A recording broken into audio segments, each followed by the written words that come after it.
siapa yang menjadi target dari pelatihan itu gitu. Dan kemudian pada RTL-nya, rencana tindak lanjutnya yang kira-kira bisa menjadikan peserta itu tetap belajar tadi ya, dan kemudian bisa mengimplementasikan.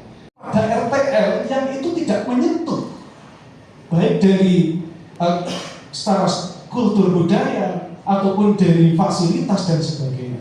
Saya kira kalau di dunia sekarang ini tidak ada pelatihan yang tidak bermanfaat. Semua pasti bermanfaat. Saya yakin itu. Karena orang itu untuk membuat pelatihan, sesimpel apapun pelatihan itu pasti sudah berpikir jauh-jauh hari dan digodok secara matang. Salah satu hal kenapa kok tadi yang disebutkan tadi itu terjadi, itu salah satunya adalah karena adanya pelatihan yang tidak didasarkan pada need assessment atau tidak berdasarkan kebutuhan. Artinya apa ya? Tadi bisa jadi sebuah pelatihan itu dilaksanakan karena PDM 11 sudah melakukan. Karena ini perintah dari PWM. Ini ada perintah dari PP. Misalkan saja saya sebut misalkan video monitor. Karena PP sudah menginstruksikan ada video monitor, PWM juga melakukan. Nah, kemudian PWM juga minta tolong ini nanti di PDM juga dilaksanakan begitu ya. Tapi bagaimana kebutuhan di tingkat PDM, di tingkat cabang dan sebagainya, apakah memang seperti itu? Nah, setiap pelatihan yang kita lakukan itu benar-benar berdasarkan analisis.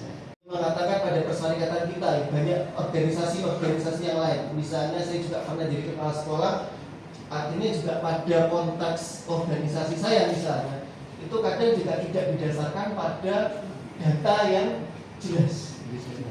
Artinya apa? Artinya pelatihan-pelatihan itu tadi bisa jadi ikut tren, bisa jadi ikut kebutuhan, karena itu adalah diinstruksikan oleh atasan. Apalagi kalau di dalam konteks pendidikan, maka banyak sekali hal-hal itu yang istilahnya itu top down. Ketika kita memutuskan sesuatu itu ya harusnya pendekatan yang kita putuskan ya berdasarkan data. Contoh yang paling sederhana adalah ketika Mas Mbak semuanya kemarin mendaftar pelatihan instruktur. Kami selalu mengingatkan, kami sering sekali, dan mohon maaf kalau saya cerewet begini ya di grup itu, mengingatkan untuk selalu mengisi biodata. Kenapa demikian? Karena itu sudah menjadi kebiasaan kami di MPKSD PWM Jatim. Setiap ada pelatihan, kami itu selalu menampilkan data umum peserta. Ini adalah beberapa hal yang merupakan tujuan dari kita melakukan need assessment. Melakukan pelatihan. Nah, pertanyaan berikutnya mungkin ya, apakah selalu ketika ada masalah begitu di dalam persyaratan atau di dalam organisasi kita, selalu solusinya itu adalah pelatihan? Kira-kira gimana jawabannya? Apakah selalu pelatihan itu menyelesaikan masalah? Tidak. Jadi tidak, betul. Jadi tidak selalu kita itu perlu melaksanakan pelatihan. Ya tadi balik lagi ke yang saya sampaikan di awal tadi. Yang kedua, sesuai dengan kelompok masing-masing ya. Sesuai dengan kelompok masing-masing untuk memperdalam dari metode TNA ini. Ya. Intinya ada 7 hal yang harus kita dipelajari. Ya, ada 7 analisis yang harus kita pelajari. Ya, nah nggak tahu apakah nanti dibagi satu orang mempelajari satu dan sebagainya. Ini semuanya harus dipelajari, guys. Tugas dirinya adalah memastikan bahwa setiap anggota. Terusnya ada yang di tangga, ada yang melihat di berbagai. Ini yang menjadi bahan analisis kerja case study. Jadi mereka membaca di pilar-pilar dan dibahas sesuai dengan kebutuhan masing-masing. Ini sama tujuannya di pilar ini, guys. Juga yang di sana, semuanya sama. Membaca bersama dan dipelajari. Menyampaikan analisis hasil kinerja. kelompok. Jadi kata analisisnya bagaimana? Setelah kita bagi-bagi di poster-poster, itu adalah yang pertama adalah mengukur kinerja dari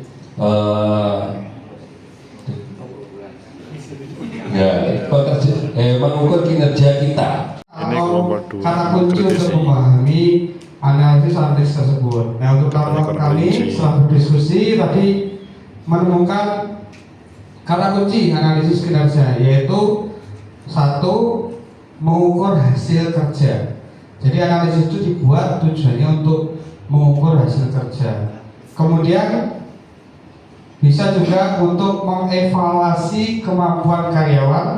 Ini dari kelompok lain guys, Kinerja itu adalah dari sejauh Blitar. mana orang melakukan tugas di pekerjaannya itu. Mungkin sebagai contoh ya, sebagai contoh, seumpama saya kerja di bagian logistik. Nah, itu pekerjaan saya logistik. Logistik itu ada pengadaan, ada masalah penyimpanan barang, penyaluran barang dan lain-lain sebagainya. Nah, untuk keinginan dari Atau berlanjut. peserta Komentar. dan ternyata sesuai dengan kebutuhan daripada organisasi itu bisa Dari merupakan budaya juga upaya berbagi. untuk mengukur atau mengidentifikasi output dari sasaran pelatihan atau organisasi. Nah, output ini berupa kemampuan atau pemahaman dari sasaran yang nantinya ini akan menunjang adanya tujuan utama dari pelatihan tersebut atau organisasi tersebut. Nah, tadi output yang didapatkan kan pemahaman dan juga kemampuan atau kompetensi dan juga keterampilan. Nah, itu dapat diukur dengan adanya penetapan parameter keberhasilan seperti Kering dari Mas Muji. Nomor satu nggak terlibat ya apa ya? Membuat cerita berangkai. Saya mulai dari saya. Membuat cerita Iya, berangkai. karena ini adalah masih di rangkaian tema pelatihan, maka kita membuat change story ini adalah pelatihan aja. Change story, change Iya. story. Pelatihan instruktur terkadang membuat lelah bagi semua pesertanya. Monggo Pak diteruskan Pak. Agar Karena membutuhkan energi yang lebih. Lanjut Pak. Membutuhkan tanggung jawab yang sangat luar biasa. Lanjut Pak. Biasa di luar.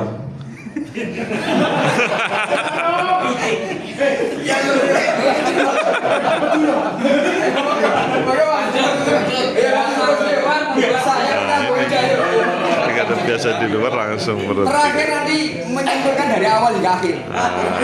Ya terakhir menyimpulkan. Iya. Biasa di luar. Akhirnya istri pun sudah tidak menghiraukan lagi. Ya.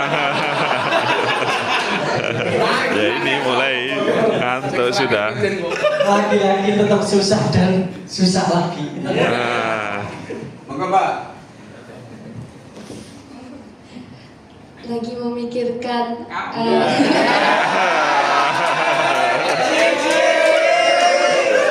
lagi memikirkan hari terakhir nanti mau ngapain. Aku memikirkan kamu.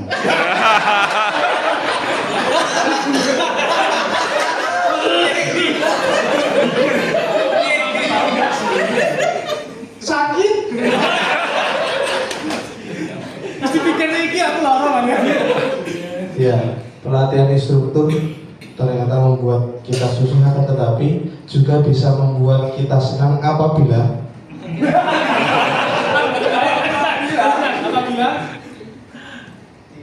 semuanya menyenangkan. Terakhir ini kalimat panjang gitu ya, terakhir kalimat panjang. Disimpulkan dari semuanya. pelatihan instruktur ini berisi suka, duka, senang, dan kita bertemu dengan teman-teman yang baru. Tadi ada istri juga. Ada istri. Walaupun kita ada kesusahan, kegelisahan, terus ini berantai ya, ini berantai. Jadi permainan berantai. Berarti ketika kita pulang membawa senyum dan Panjang karena bahagia. terakhir. Mbaknya memikirkan seorang.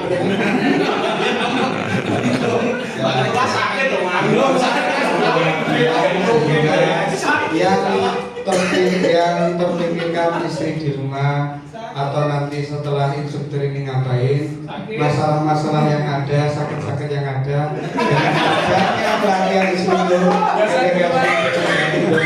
ini semua ada solusi, semua masalah terselesaikan dan hidup semakin bahagia.